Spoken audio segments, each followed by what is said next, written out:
बहुत बहुत स्वागत रविंद्र ध्यानी उर्फ बबलू पंडित, शिवसेना नेता। आज हम चर्चा करेंगे देश में बढ़ती महंगाई के बारे में, बच्चों की शिक्षा के बारे में, किसानों की समस्याओं के बारे में और अन्य छोटी मोटी पेट्रोल डीजल से संबंधित। जी, रविंद्र ध्यानी उर्फ बबलू पंडित। देखिए, हमारा तो यही कहना है, भारत सरकार, केंद्र सरकार से और माननीय मुख्यमंत्री उत्तर प्रदेश से हमारी यही मांग है और हम इस पे कई बार आंदोलन भी कर चुके हैं। हमारी यही मांग है कि भाई सबसे पहली समस्या आज की डेट में स्कूली छात्रों की है, प्राइवेट स्कूल छात्रों की, अभिभावकों की, कि सरकार ने एक आदेश कर दिया अखबार के अंदर, कागजी आदेश कीजिए, शासन आदेश है कि किसी भी बच्चे को जो है कोरोना काल में जो है ट्यूशन फीस के अलावा कोई और फीस ना ली जाए।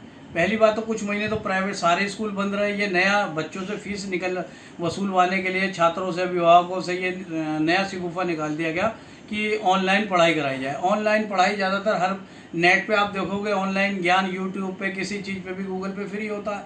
इतने साल बच्चों ने अपने बच्चे पढ़ाए, क्या 2 महीने 1 महीने ऑनलाइन नहीं करा? ऑनलाइन के लिए अभिभावकों को, छात्रों को पहले तो एंड्रॉयड फ़ोन खरीदना पड़ेगा। कम से कम 500, 600, 700, 800 रुपये के नेट के प्लान चाहिए 2 महीने के, 1 महीने के। तो ये देखना चाहिए। अब उसके बाद शासन आदेश तो कर दिया, वो आदेश कागजों में है। कई स्कूल वालों ने बच्चों को स्कूल से निकाल दिया, कई लोगों ने स्कूल में नहीं घुसने दिया, किसी की टीसी नहीं दी। कोरोना काल में कोई जब पढ़ाई नहीं हुई, किसी भी स्कूल में, प्राइवेट स्कूल में ज़्यादातर स्कूल खुले ही नहीं, ना बच्चा कोई गया, ना उसने लैब का लिया, ना कोई ट्रांसपोर्ट का खर्चा हुआ। उसके बाद काय चीज़ के पैसे? उन्होंने एक शिगुफा दे दिया जी ऑनलाइन क्लास पढ़ाएंगे, ये और वो। चलो जी ऑनलाइन, तो प्रैक्टिकल पढ़ाने में और ऑनलाइन पढ़ाने में अंतर होता है। तो पहले तो ऑनलाइन फीस तय करी जाए कि ऑनलाइन पढ़ाई की ट्यूशन फीस क्या होगी। भाई प्रैक्टिकल थोड़ी ना हो रही, पढ़ा रहे हैं कि सारा स्टाफ आ रहा है या कोई बच्चा जा रहा है, उसको प्रैक्टिकली 7-8 घंटे पढ़ाया जा रहा। एक तो इसकी फीस तय हो, दूसरी जब ट्यूशन फीस ही तय कर रखी है, सारे बच्चों ने 5वीं तक के, 8वीं तक के कई बच्चों को सरकार ने जो है प्रमोट कर दिया जी अगली क्लास में। तो स्कूलों ने, ये आदेश कब आया? जब स्कूल वाले पेपर में वंचित करने से, बिठाने से लेकर पेपर कराने का डर दिखाने के बाद बच्चों से, अभिभावकों से, छात्रों से प्राइवेट स्कूल वालों ने सारी फीस वसूल ली। उसके बाद इस आदेश का क्या फ़ायदा हुआ? आदेश पहले आना चाहिए था कि बच्चा प्रोन्नत होगा, कोई फीस नहीं देगा। अभी भी कोई भी प्राइवेट स्कूल, हमने कई बार आंदोलन कर दिया, इसमें माननीय बेसिक शिक्षा अधिकारी, DIS महोदय, कमिश्नर महोदय, माननीय क्या नाम है, जिलाधिकारी महोदय मेरठ, अभी ACM महोदय के यहाँ हमारी शिकायत पड़ी हुई है। वहाँ अभिभावक संघ के माध्यम से भी हमने शिकायत दी थी कि क्या नाम है, इसमें बच्चों की फीस ले जाए। कोई शासन आदेश को मानने के लिए तैयार नहीं है प्राइवेट स्कूल वाले। उनका अपना ही रूल है। हमारे पास लिस्ट है जो उन्होंने पूरी शुल्क लगा के फीस दे रखी है, मगर नहीं मानने को तैयार। हमने कई कह दिया, उन्होंने कहा जांच चलेगी, अब यहाँ होगा, इंक्वायरी चलेगी।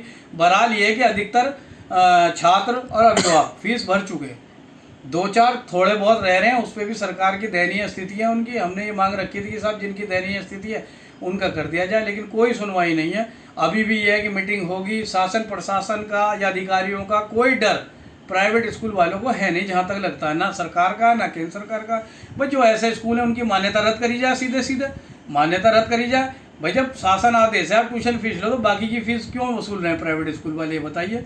मानने को तैयार नहीं होते कोई चीज़। अब लिखतम में फीस देनी बंद कर दी उन्होंने। तो ये है। अब डीजल पेट्रोल को आप देख लीजिए, गैस के दामों को देख लीजिए, सरसों के तेल रिफाइंड को आप देख लीजिए, गैस की सब्सिडी बंद कर दी गई है। ये मास्क के नाम पे, चलान के नाम पे 2 व्हीलर चलान हो गए, वाहनों के 4 व्हीलर के चलान हो गए, कई गुना बढ़ा दिए। बीच में कोरोना काल में 10 गुने से ज़्यादा प्लेटफॉर्म के टिकट करा दिया गया। तो इस तरीके से अगर कोरोना थोड़ी ना रुकेगा। कोरोना अब जनता कहती है मास्क ना लगाओ, ये ना करो, वो ना करो, परंतु ऐसी बात नहीं है कि जनता समाज जो है किसी नियम कायदे कानून को नहीं मान रहा, वो सब मान रहा है। ऐसी बातें, कई व्यापारी हैं, दुकान बंद हो गए, काम धंधे बंद हो गए, बेरोजगार हो गया आदमी, कहाँ जाएगा बताओ आप? ना कोई किसी को गैस सिलेंडर कोई फ्री दिया गया 2-4, 6 महीने, 1 साल, ना कोई बिजली का बिल सरकार ने माफ़ कराया है, ना कोई हाउस टैक्स बिजली के बिल में छूट दी है। जिन लोगों ने बैंक से लोन ले रखे हैं, 2 व्हीलर लोन, एजुकेशन लोन है, बच्चे पढ़ रहे हैं, पर्सनल लोन है, प्राइवेट लोन है, जब काम ही नहीं रहा 1.5-2 साल, वो किस कहाँ से भरेगा EMI? अब बात, सवाल ये नहीं है कि EMI आपने आगे बढ़ा दी, कोई छूट नहीं दी, EMI आगे बढ़ा दी गई है, बैंक अपना ब्याज लगा के वसूल कर लेगा। तो इसमें क्या छूट दी है सरकार? जनता परेशान है, त्राहिमाम मचा हुआ, खाने को लोगों पे पैसा नहीं है, काम धाम है नहीं, आधे स्टाफ की छटनी हो चुकी है। पहले जैसी, कोरोना अभी खुल भी गया है, परंतु पहली जैसी बात व्यापार काम धंधों में अभी नहीं है। और आगे भी सुनने में आ रहा है कि इसमें लहर वहर वगैरह आएगी, पता नहीं क्या होगा, ये तो भगवान जाने। देखो, बात यही है कि सरकार को जनता का ध्यान रखना चाहिए। हर घर परिवार को 5-10 हज़ार रुपये, 20,000, 15,000 उसकी हैसियत के हिसाब से मुआवजा देना चाहिए हर महीने का। बहुत बहुत धन्यवाद, आपने बहुत महत्वपूर्ण जानकारी दी। मैं आपका बहुत बहुत स्वागत करता हूँ, धन्यवाद देखिए, देता एक हूँ। बात और कहना चाहूँगा मैं कि हमारे देश में शिक्षा व्यवसाय नहीं होती, शिक्षा व्यवसाय नहीं होती, परंतु प्राइवेट स्कूल वालों ने इन्होंने संगठन बना के अपने स्कूल, बड़े बड़े कॉलेज खोल के उसे का शिक्षा का व्यवसायीकरण कर दिया गया। आप चिकित्सा को देख लीजिए, किसी भी आप सरकारी हालों को देख लीजिए, सरकारी स्कूलों की दुर्दशा देख लीजिए।